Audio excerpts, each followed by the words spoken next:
Hey everybody, hope everyone's doing well. This is the Emini end of day review for Wednesday, August 7th, 2024. And you may notice I'm recording later than usual today. I had a commitment after the market closed today and I'm pressed for time. So today's video will be a little different. It'll be shorter than usual. Rather than go bar by bar, I'm just going to briefly, maybe 20 or 30 minutes, talk through the chart. So coming into the day, we had this bull trend and then a big trend line break. So maybe this was the bull trend line. We went sideways, had a very clear and fairly strong trend line break. A couple of legs down for the bears. But what do we get after trend line breaks? We usually get retests of the trend's extreme. In this case, we closed down here, then we had a gap up. We're coming near yesterday's high, expecting resistance because if we think about it, any bull who was long, betting was always in long. We're in a bull trend. I can scale in. Anyone who bought up here suffered a big loss here, and if they held, scaled in, whatever happened, the market went far against them. So what are the bulls going to do if we retest these prices? Well, they're very disappointed by the sell-off, and they will look to exit their positions. And then what about bears? You have trapped traders. You have trapped bulls and trapped bears above. Bears didn't sell below the weak doji. We had this strong breakout. Who knows, maybe they didn't sell below this doji. For whatever reason, there are breakouts that are trapping traders, trapping bulls into losing positions, and trapping bears out of winning positions. So on the retest, that's sort of the logic behind the major trend reversal. Bull trend, trend line break. In this case, we got a higher high major trend reversal. And you can call it a head and shoulders, left shoulder, head, right shoulder. Every head and shoulders major trend reversal is a lower high major trend reversal. So here's a high. It's even nested. So what I just showed here on the bigger scale also happened here. Bull trend, trend line break, retest of the highs. But in this case, we did not reach the extreme. It looks like we may have tested the close of bar 6. And we tested it a couple times, and then we got the lower high major trend reversal. On the open today, we had that big up. We'd probably go higher and test yesterday's high. But look at the way the market approached yesterday's high. Gap up and then a doji. So trading range bar. Breakout above the doji. At a minimum, probably going to test the high of bar 1, which we did. Traders bought. And then look at bar 2. So we have a bull breakout bar, a pullback on 3, implied pullback, and then we channeled up on these 3 bars. So if we looked at a smaller time frame chart up to 9:55, we'd see a spike in channel bull trend. And then look at bar 6, outside bar, and it's climactic. It's acceleration after a channel, and that's a bull breakout of a bull channel. So we had a spike channel, 25% chance you get a successful breakout of the channel, 75% chance if there is a breakout, 75% chance you actually get the breakout of the trend line. So here's the channel. We tried to break out of the channel line and then reversed down within 5 bars, broke the trend line. But before I go on, let's look up to 10 o'clock on the 1-minute chart because that is interesting. It's always good to compare time frames. And then you can start to see these things. You know what's happening on the lower time frames without having to look. So like I said, we had the spike and channel. Look at the channel. There's a lot of overlap, lots of bear bars, not a very strong channel. And then suddenly we got acceleration. This is bar 6. The odds that this continues and we get a strong bull trend, only about 25%. More likely, after a channel line breakout, within 5 bars you get a reversal, and then you eventually get a test of the trend line. Maybe that's the trend line. And you can see the breakout, we reversed within 5 bars, quickly came back and tested the trend line. And then let's see, the trend line break by the bears. Big up, big down. What's the problem for the bears here? We have a bear breakout strong enough for a second leg. Well, we had an inside bar. We paused on 11, and then a second leg on 12. Another inside bar, 13, and then 14 might be a third leg. 1, 2, 3. It's also an II pattern, so breakout mode. Inside bars, consecutive inside bars, are only setups. They're only breakout mode when the context makes sense. So for example,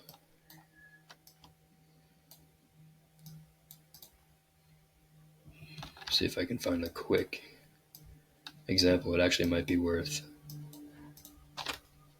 just looking at the Globex session. Maybe have better luck.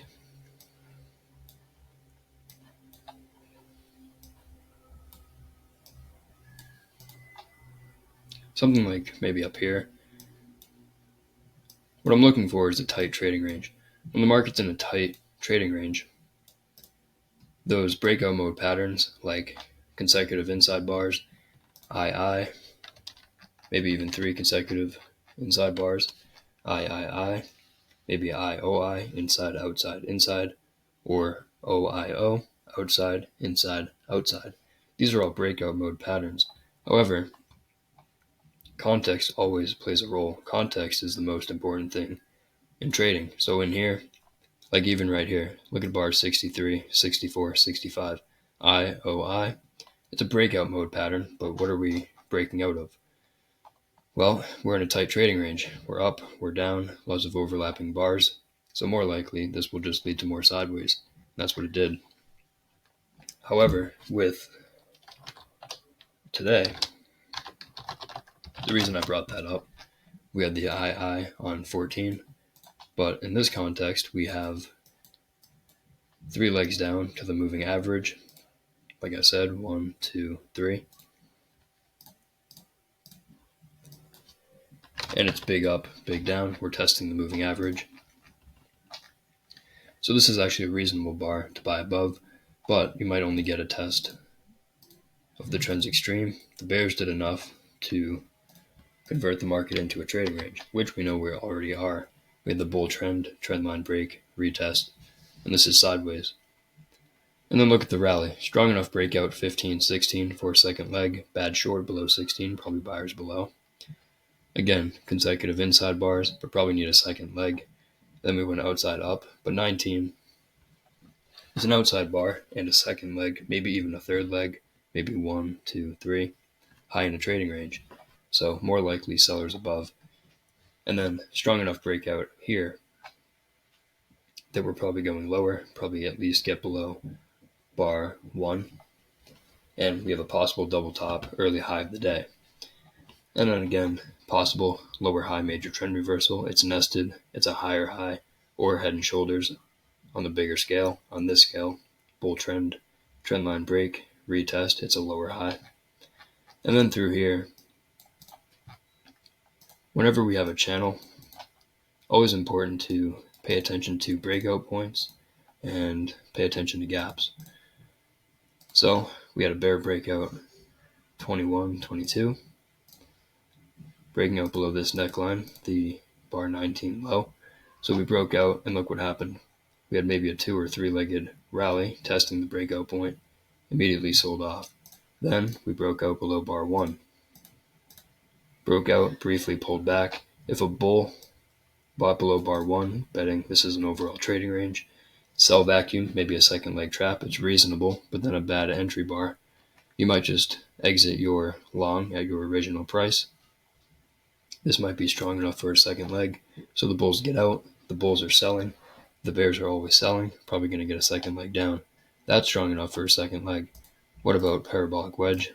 You can argue it's 3 pushes down, but parabolic wedges lead to minor reversals. They're breakouts on higher time frames. So let's even look over here. Let's say even up to bar 33, 12, 15. Looking at this chart, do you really want to buy after this? We have a micro channel with 5 or 6 bars, no bull bodies. This is a bad buy signal bar. It's probably sellers above. And that's ultimately what we got. Here, 2 or 3-legged rally, testing another breakout point. It's also a double top with 30. It's also a truncated wedge. We rallied on 33, pulled back, rallied on 35, pause, pull back, and then 37, a third push, but it did not get above the 36 high, so it's a truncated wedge. Then you have a bear bar closing on its low, a couple of open gaps here. I like to draw those with the rectangle to show you what those look like, and I like to also draw the body gaps. So negative gaps, tails can overlap, but the line chart plots closes. So if we look at a line chart, we have an open gap here, open gap from here, and then this one just barely, there was overlap.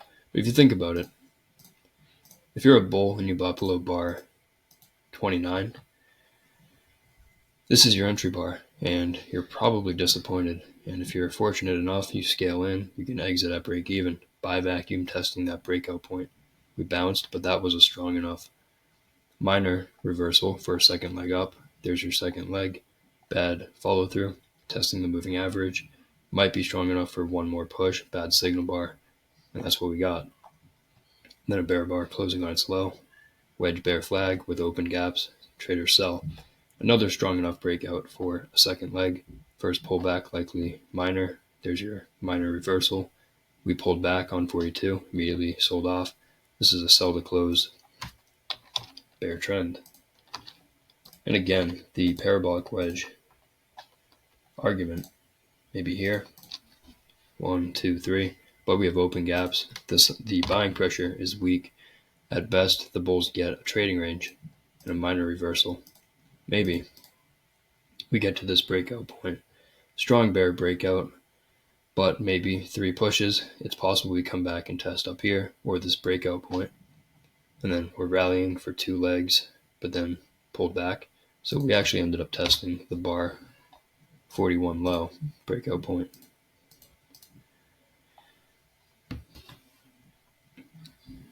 And then from there, here's another one. Bulls hoping for a double bottom. So the bulls, we have maybe 3 pushes down, and then a trendline break, you could argue. Here's a trendline break. The bulls want a retest, double bottom, major trend reversal. Well, here's the retest. We have consecutive bear bars, at least one being big, both closing on their lows.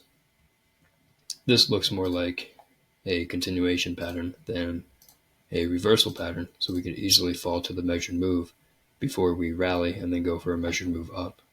You can see we came very close to it, maybe to the tick actually, and then started to bounce. Here's a breakout point. Spike in channel at a minimum. We're expecting the channel to come back and test the high of bar 60. Vacuum test of 60 went a little bit above. Maybe we'll test a breakout point. We came very close to it twice, but now we have a double top. And we're probably high in a trading range. At this point, either a trading range or a bear channel, so traders can sell below bar 71. It's a low 2. Overall, bear regime, decent signal bar. And then a third entry, maybe a low 3 below 74. Ultimately tested the bottom of the range, but now big up, big down, more sideways, climactic bar, lots of 2-sided trading in here. Traders might the bears might take profits on 77, bulls can buy and scalp, and we went more sideways.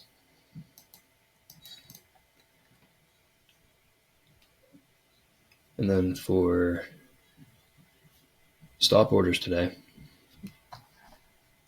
or let's talk about always in with the gap up. Maybe it's always in long, but big down, big up, kind of risky, but no reason to really sell until below bar 9.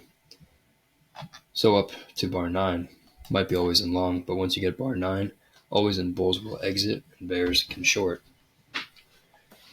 Trendline break, but 3 pushes, so now it might be always in long again, but only briefly. Big up, big down, might be low in a trading range. We bounce, but then we get 2 legs up, so it might be always in short once again. Is this always in long? No, not enough. And then all of this was minor, so we were always in short all the way down. Even here, it's always in short. It's a possible second leg trap, maybe leg 1, deep pullback, leg 2. But look at the context. In the grand scheme, it's really testing the trend line, not really breaking it. So it's a buy vacuum, testing resistance, more of a sell to close bar. And then the bulls, they get bad follow through. Eventually they give up. Stop orders, you could sell below. You could sell below bar 7. Maybe better to sell below 9, a second entry. You could buy above 14. Not a good signal bar. Maybe you actually buy above 13, at least it's a bull body, but it's an II after 3 legs down to the moving average, double bottom, reasonable. Maybe you don't sell below bar 20, it's only a doji, but then you get 21, you could sell below. Betting on a major trend reversal, double top, early high of the day. And then by 27, it's always in short, especially when you get follow through, breakout and follow through. Always in short, you can sell below any bear bar, closing below its midpoint. 38 was especially strong. It's 3 legs up to the moving average in a bear trend. Bear bar closing on its low. You can see many traders sold. 39, good entry bar. You could sell below, and it became a sell to close sell-off. The first reversal up, likely to be minor. 2 legs up. We have a low 2 below 51. You could sell. Good entry bar. You could sell below 52. Probably going for a measured move, which I think I already drew. And then through here, no reason to buy. But then here, it made sense to get out of shorts. We've had an extended bear trend with 3 major legs, and then here, spike and channel, maybe 3 pushes down. I know it doesn't look like a wedge, but we had a double bottom with 58 and 62, and then a failed breakout below. Whenever you have a failed breakout of a double bottom, it functions as a wedge. So again, even though it doesn't look like a wedge, the bears had 1 attempt, failed, 2, failed, 3, and then reversing up. We might have to come back up and test the bar 60 high, the start of the channel, which might be the top of the trading range. And again, I mentioned the bar 46 low, that breakout point. And then I mentioned selling below 70, bar 71. You can sell below 74. It's a sell reversal bar. It's not a bear reversal bar. It has a bull body. It's basically a doji, but it closed below its midpoint. And the context is reasonable. Limit order trades today. You could buy below bar 5, maybe a little risky. We could easily come back and test.